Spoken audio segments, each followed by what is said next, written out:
Welcome to Penny's Pantry. I'm Penny, and today we're going to make spaghetti squash, eggplant fries, and feta rolls.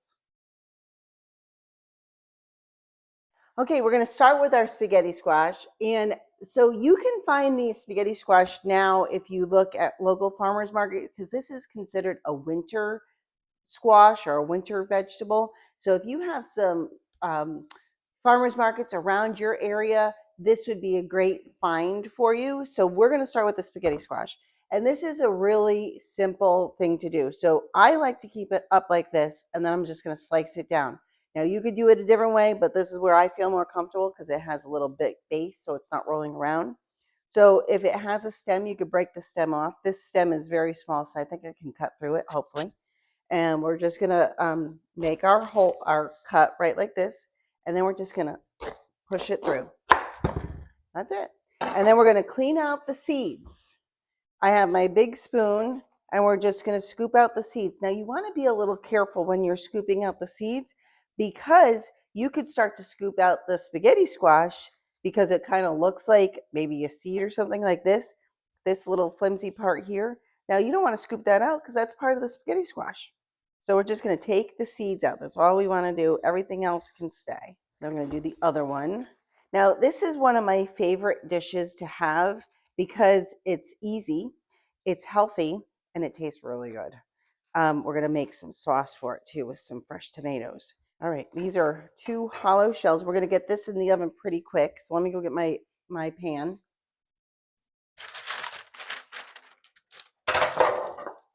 And here is really easy. We're going to put some olive oil in it, just a little, because we're going to rub it in. And we're going to coat the inside. We don't really want it runny all over the place. We just want it coated and face down. The reason why I do it face down is because I don't want the tops getting toasted and crunchy, because then it kind of messes up the whole texture. So we're going to put it face down so it kind of steams itself. And we're going to put it in the oven at 400 degrees for about an hour. And so now we're going to get our sauce going too. And when I say sauce, I mean our roasted tomatoes. And this is super easy also because I like easy. I have some little tomatoes on the vine. Now you can use any tomatoes that you can find. I always suggest you go to your local farmer's market, even in the winter. There's a lot of them going around, and there's a lot of farmers that use greenhouses. So you're going to look for those. And I'm just going to take them off the vine. I'm going to put them in my baking dish. And it's this is a really tasty kind of way to make a sauce. It's kind of like a marinara. There's no meat. It's just garlic and herbs and tomatoes, and it's super easy. Oh, did I say it was easy? I think I did. I like that because I don't want to be spending every day, all day in the kitchen. Now, there are days where I make a nice gravy, meat sauce, whatever you want to call it, and those take all day, and I do like that. And now we have a whole head of garlic, and this is what we're going to do. We're going to leave the root. We're just going to cut off the top here. Watch your fingers. And you're just going to expose the cloves. See how they're all exposed? Now, if there's a few pieces that aren't, just take the heel of your knife and cut them open, because you want all the garlic to be exposed. Again, watch your fingers, please. So the oil can seep into it, and when it gets roasted, it just has a really great flavor to it. Now, the thing about roasted garlic versus like a sauteed garlic, it actually has like a silkiness to it, and it also has almost like a sweetness to it when you roast it versus when you saute it. The sauteing, I'm not really sure of the science behind it, but when you saute it, it can actually get a little more pungent, whereas when you roast it, it actually gets a little bit more sweet. So what I'm going to do is I'm just going to put the garlic with the open side up. I'm going to put it right in the midst of my tomatoes. I'm going to put some olive oil right on the garlic, and then a lot more on the tomatoes, because the olive oil acts as like a conduit of flavor, and it brings the flavor throughout the whole dish. And you'll hear me say that a lot because it's true. And then a little bit of salt. I use sea salt. A little bit of cracked pepper. And then what I like to do is I like to take just a little bit, not a ton, of fresh basil, and we're just going to put it right in there. So when it bakes, the flavors get trapped, and then we'll mill it all down and it'll be great. So I'm going to put that in the oven with the spaghetti squash. Now it's not going to take a whole hour like the spaghetti squash will, but it'll take about a 45 minutes for the garlic to get really soft and tender, and the tomatoes will get really, really roasted. So I'm going to throw that in the oven, and then we're going to get started on the eggplant fries.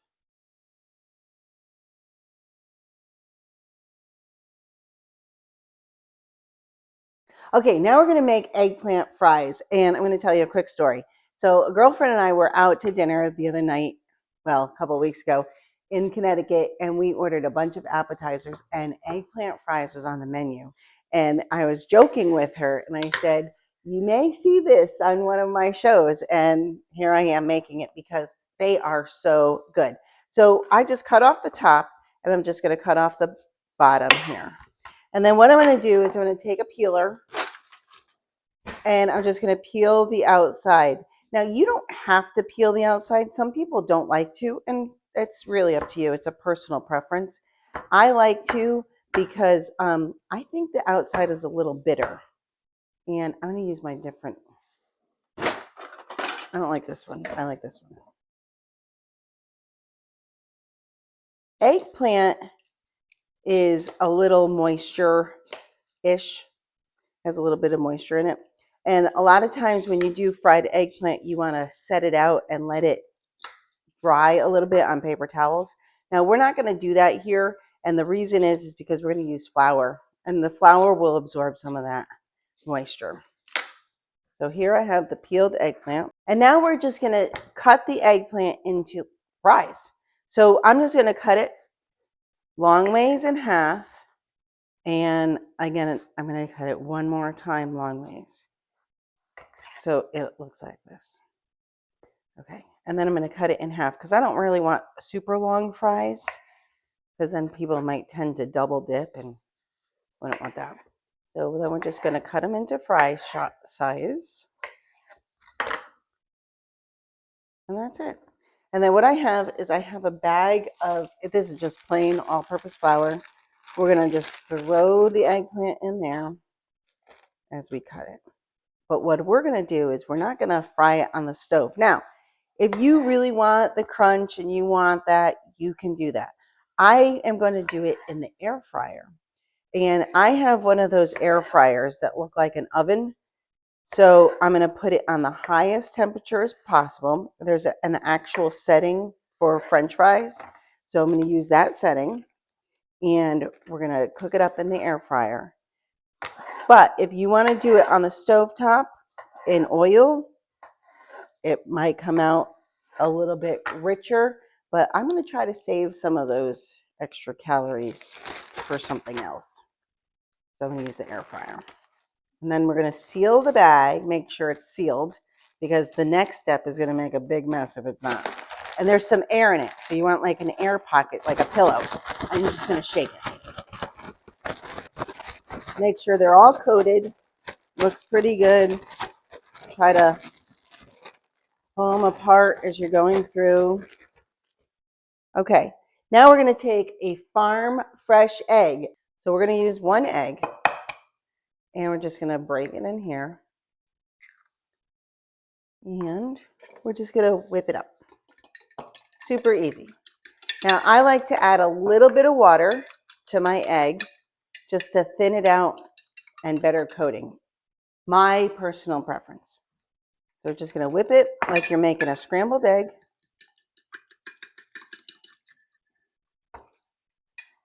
And then we have some homemade breadcrumbs here. I have some Italian seasoning in there, a little bit of Parmesan cheese, all grated down in there. And what we're going to do is we're going to make it really easy. We're going to take a few, I'm going to get tongs. I like to use tongs because I'm a texture person and I don't really like to touch all the flour stuff. I mean, some people don't care. I care. So we're just going to put a bunch in the egg. We're going to coat it as best as we can. Move that out of your way. We want all the flour covered with egg because the egg and the flour, they're going to act like a glue to keep the breadcrumbs on. Again, you can use a fork, you can use, this is supposed to be easy. Now, when I do fried eggplant to make eggplant parm or something, which we'll do in another show, I'm a little bit more tender and careful, but I'm not going to do that with this because these are just French fries. And this is going to be a great add-on to any dish that you're making, or if you're just going to do a tapas night, or you're just going to do, I don't know, have just a few friends over, or if you just want something quick and easy to have, you can pre-make them, freeze them, make sure they're frozen individually. Then you can throw them in a bag after they freeze completely. And then you could put a few at a time on the sheet and cook them up a little at a time. And you can have fun like that too. So I'm just going to coat the rest of these. And I'm going to get the rest done. I'm going to put it in the air fryer at the highest temperature possible that you have. And you're going to cook it for about 20 minutes. Now, before you put it in the air fryer, you're going to spritz it with some olive oil. Now, if you don't have one of these cool misters, that's okay. You could use the kind that you buy, which I don't really highly recommend, but you could use a little bit of oil and you can brush it on. But I love, if you need one of these, I highly suggest you get one. We're just going to spritz it over the sink, and well, I'll do it right here. And we're going to get it in the air fryer for about 20 minutes. Okay, be right back.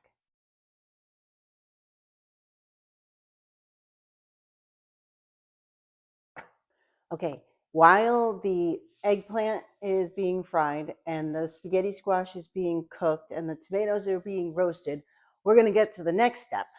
We're going to make the feta rolls. Now, what I have is a block of feta cheese.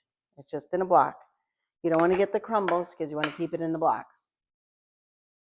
And you're going to cut it into 6 equal parts. So what I'm going to do is I'm going to cut it in half first. And then I'm going to cut each one into thirds. It's just easier for me to eyeball it. Now, if they're not perfect, it's okay.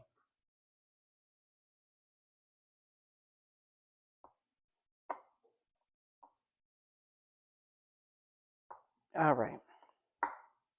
Now, what I have is some phyllo dough. Let me just say something about phyllo dough. If you want to make it on your own, go for it.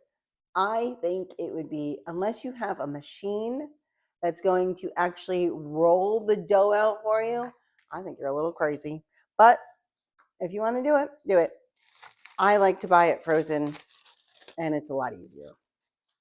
So each piece of feta is going to get its own piece of phyllo. So that's super easy to think about. So you need 6 pieces of phyllo, and this is frozen phyllo that is not frozen right now. You got to let it thaw so you could use it. You don't want to use it frozen or it'll just crumble. Okay.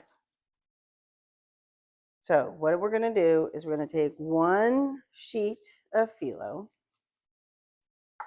and we're going to take 1 piece of feta, and we're going to put it kind of in the middle.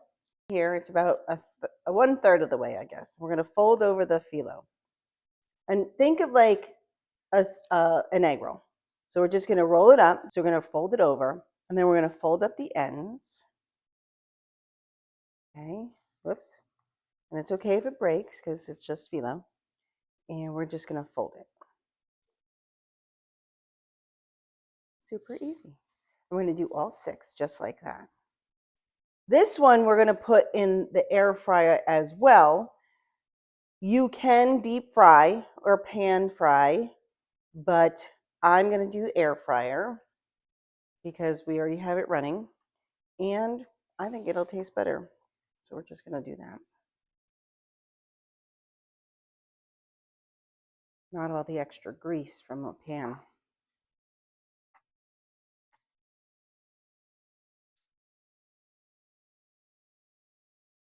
We have a few more. It's a little time consuming. Now, this is another great recipe that you can have on hand and make ahead. You can cook all of this in your air fryer, freeze it individually. When I say freeze individually, I mean put these out on a baking sheet and put it in the freezer. Let them get frozen solid, and then you can put them in a bag. Does that make sense? Because if you put them in not frozen solid, they're going to stick in the bag. So you want to get it all individually frozen first.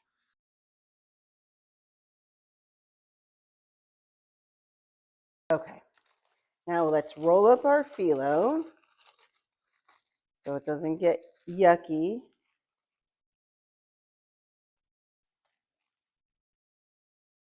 Save that for another day. Okay, I have my little mister, and now I'm going to mist each side.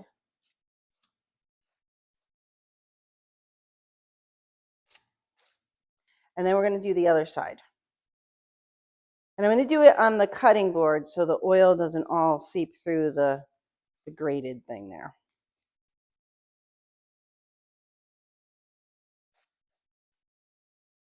Now again, if you don't have a mister, that's okay. You can use the oil with a brush, and that works also. Now, we just turn these all over, and now the seam side is up. We're going to turn it back over so the seam side is down when it cooks. And if it's on the side, kind of tuck it off. And we're going to get this in the air fryer, also at the highest setting you can go, for about 20 minutes. Now, all air fryers are a little different, so you're gonna have to kind of figure that out as you go along with your air fryer, but you're gonna turn it if you have to make sure that both sides get nice and crispy. So we're gonna go put this in, and we'll be right back.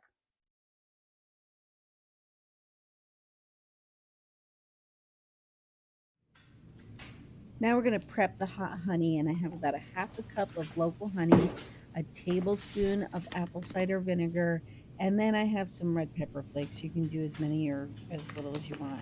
And put it in the microwave for about 15 seconds, and when it gets hot, it'll be very loose, and we're just going to put it off to the side until the feta rolls are done. Okay, so when I went to go put the honey in the microwave, I found out that the eggplant rolls were just about finished, so I grabbed them, and look at how good these look. Now, if you did it in the deep fryer or on the stove with oil, they'd be a little darker, but these are really crispy. Like, they're not soft at all. They're really good. So we're gonna put these on a plate. Now you can eat these with some marinara sauce, or you can eat them with anything you like a sour cream mixture. I would do marinara, that's just me. And we can actually use some of the roasted tomato marinara that we're making for the dip. A ricotta mixture, like with some ricotta and some Italian seasoning and some Parmesan, that would be a really good side dish, or some dip too. Okay, so the spaghetti squash is done. And how do I know it's done? Because when I flip it over, let the steam come out, you can see it's just gonna pull up like this. That's how you know it's done.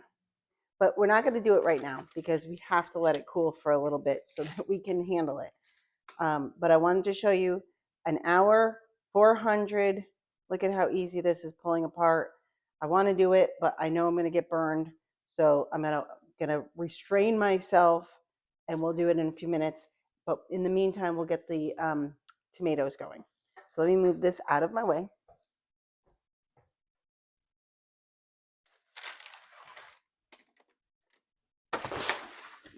So what I like to do with the tomatoes is I like to put it into a wide mouth jar.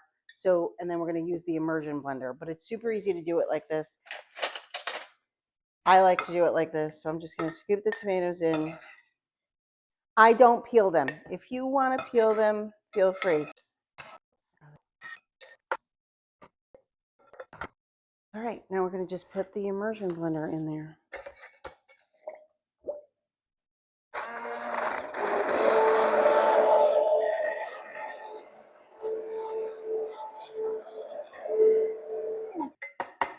I love that. I'm going to get some. Now, the garlic is going to be really hard to handle because I literally just took it out of the oven. You can squeeze it, which is so satisfying, and everybody likes to watch that on the shorts and the reels and stuff, but it's so hot, I can't do it. So I'm just going to pull the garlic out and put them in.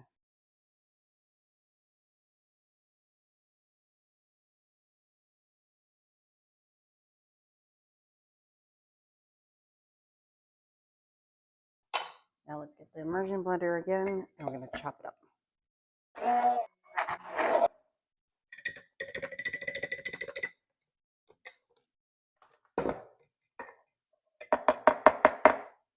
Oh my goodness. If I can just tell you how good this smells. I, if it wasn't so hot, it actually probably, I wouldn't like it because that's not the kind of person I am, but maybe I would. Not on camera. So it's just super smooth. It looks like a vodka sauce because it looks like creamy and light, but it's not. You saw what I put in it. Tomatoes and garlic. I'm gonna put that off to the side, waiting for the spaghetti squash to come up to temperature.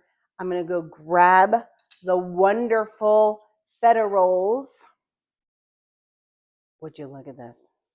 They look fabulous. Now put them on a dish.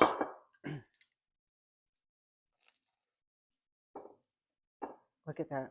Oh my goodness, these look so good. Now, this one oozed a little bit. Oh well. Still looks good. Whoops. Put that one right on top. Okay. Honey. And see how it thickened up a little bit? It was super watery when it first came out of the microwave, but it's been sitting and steeping and the flavors have been coming together. Now we're just gonna pull it together. And you can dump it, but what I'm gonna do is I'm gonna drizzle. Oh my goodness. Now, if you're gonna freeze these, don't drizzle them. Freeze them without the honey. Oh yeah, that's good stuff there. Okay. All right, let's get our spaghetti squash going so we can have a feast. Now, I'm going to put the spaghetti squash on a shallow dish. Why? Because I like the way it looks. You could put it in a bowl, but it's just going to look so much better when it's on a shallow dish.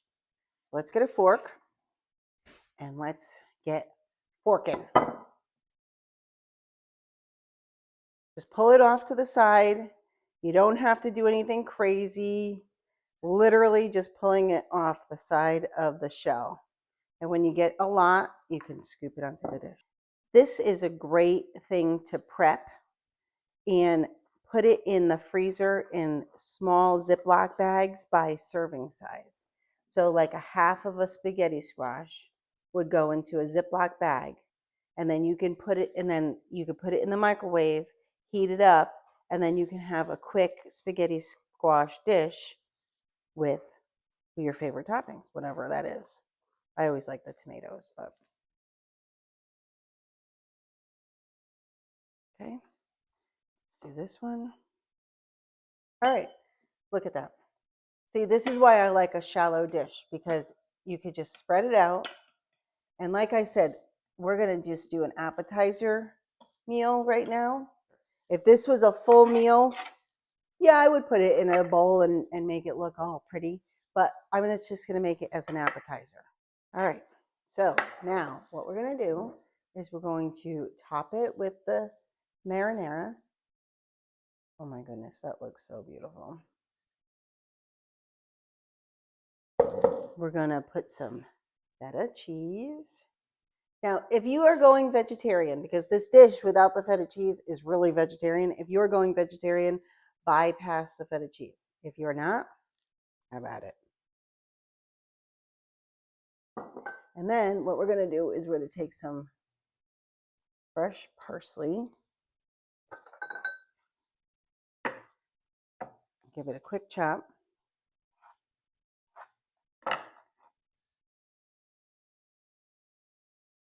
Okay, and then we're gonna get a bowl. Put the rest of the sauce in. Let's put some basil on there.